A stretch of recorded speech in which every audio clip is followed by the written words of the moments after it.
Hey, beautiful ladies. So, this video is for the woman that knows what she wants but hasn't taken the steps to take action. So, I'm going to help you do that today. I want you to start taking action on what you actually want with calm, with confidence, and with certainty. Now, here's the thing. I have coached thousands of people in helping them change their habits, and I have coached hundreds of women helping them to get what they actually want in their life, to get their life, so to speak. And I'm going to help you do that today, helping you think of 3 ways that you can actually make things change right now, not later, but right now. Because it's not that you're lazy, it's not that you don't know what to do. It is you are hesitating, you are afraid of the change. And it's not like you've never done amazing things before. I know you have because you are me and I am you. I have built 2 businesses while working full time. I've also just ran 2 businesses when I no longer work full time. I've done things like moved out of the country for a few months on my own solo dolo. And so I know what it's like to do really heavy lifting things and feel the fear prior to doing it. And sometimes that fear can keep us so paralyzed that we never actually do the thing that we desire. And I don't want that for you. And I know you don't want that for you because I know you still have much life to live, to impact, and to create the life that is aligned with the type of income that you want, the kind of lifestyle that you desire, and just the softness that you want to have. And I want to help you create that juicy life that's still in front of you. So let's go. Let's get it done. All right. So I hope you have your notebook and your pen ready because, as usual, I have plenty of prompts that I want you to ask yourself and take time to journal for yourself because this is a class. All right. So let's get started. The first thing is I want us to work on permission. If you find yourself hesitating, you are likely not giving yourself permission to do the thing. And I know permission is a weird thing. It's like, I am a grown woman. Why do I need to ask permission?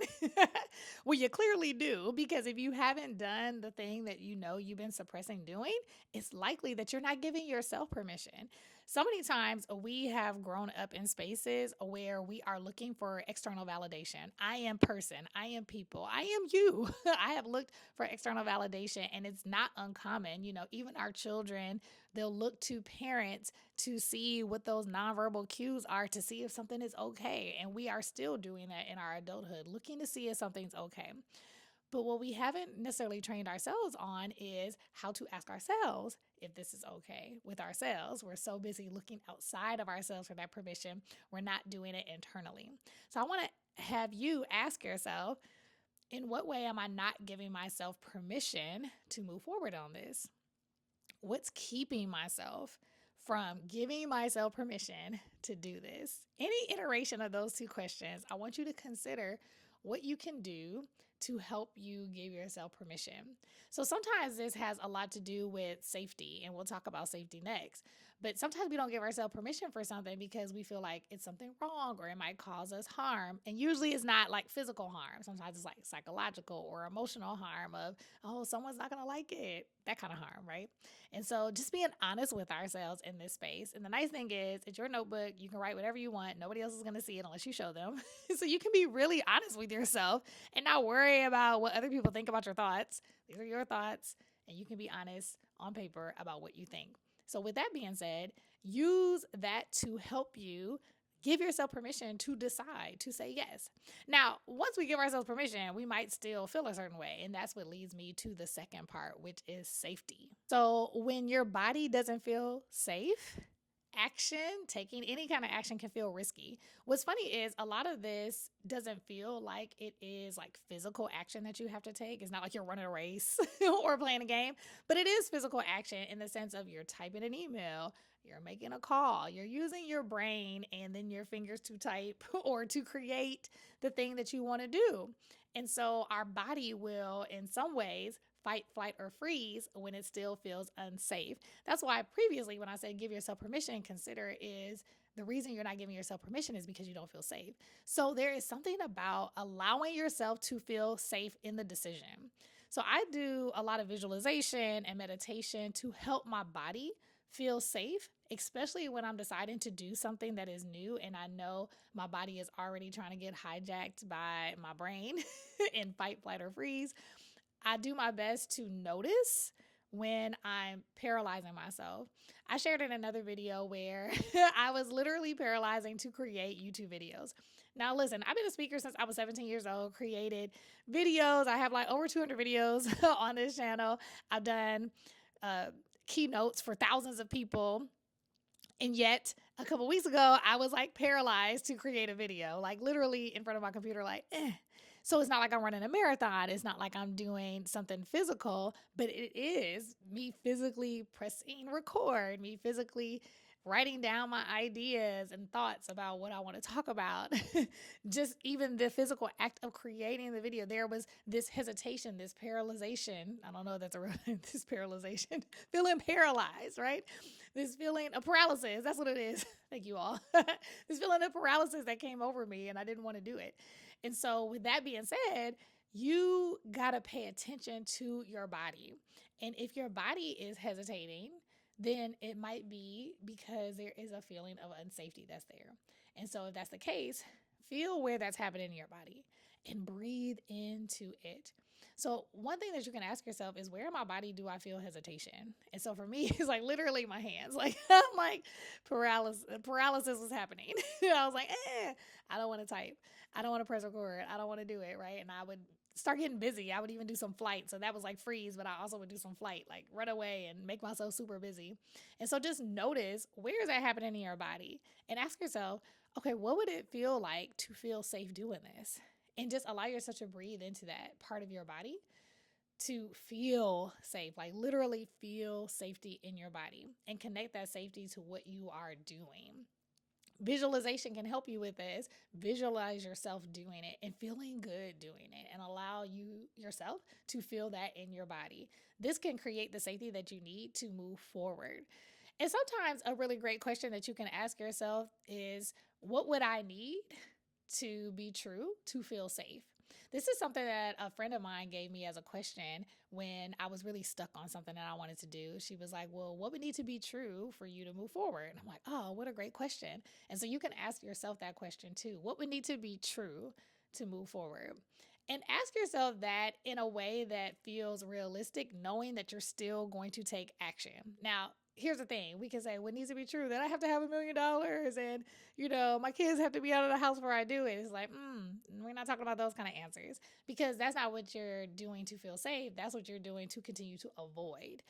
The question is, what will help you feel safe? And so maybe it is, being able to manage my time in a way that will keep me from feeling burnt out. Or it is financial security. I want to feel financially good about this. So what can I do?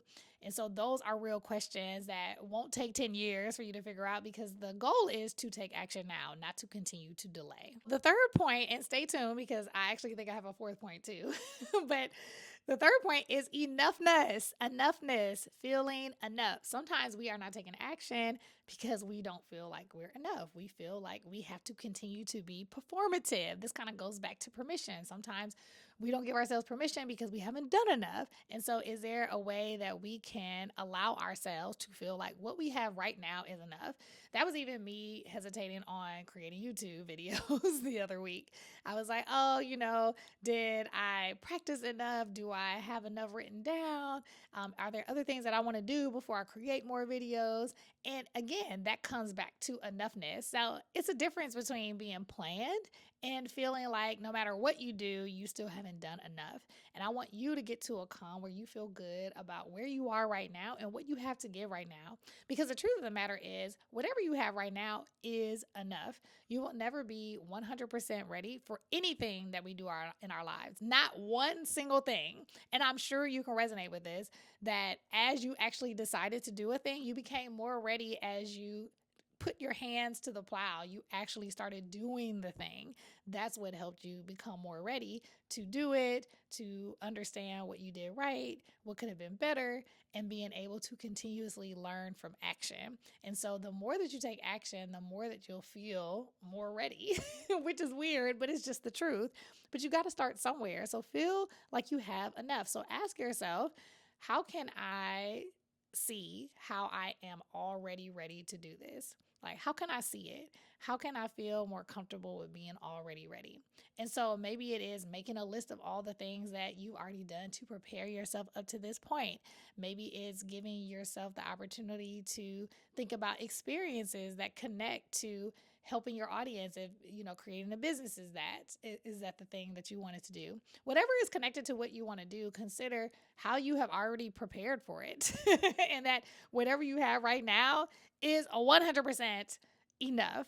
This enoughness is really big when I do work with clients around positive intelligence. If you've heard of that, I really help them do some of the techniques that we talk about in our training. And one is like have that childhood picture of yourself. Because sometimes if we grew up in a household where we might have been criticized, I know there wasn't times that I felt that I was being criticized so much, but still was being pulled to stretch myself more. Like, oh, this could have been happened also. Like, did you also consider doing this? It was like I was celebrated for doing things, but also was challenged to think about the next thing I can do, so that in itself, even though I was celebrated, I was also always thinking about like, oh man, how can I have done it better? How can I have done it better? And so when we look at our childhood self, how can we look at our childhood self with a place from a place of empathy, from a place of, you know what, it's okay, you did a great job, you were amazing. Because sometimes it's our childhood self that's still looking for that perfect job, good job, gold star validation. And so the more that we can give ourselves that self validation, the more that we will feel enough to do the thing. All right. So the last thing and the fourth thing, I think is the obvious thing, but I wanted to make sure I say this in this video and that you don't leave until you know this, is to take action. This is not about perfect action. This is about taking that 1% action. What is the thing that would give you like 1% better? That could be sending an email, making the phone call, starting to do the thing. If it's your health, maybe it's like, okay, I'm going to eat a piece of fruit today. I'm going to say no to someone today. What's that 1% thing that you can do to get you down the road of actually getting closer to what you want?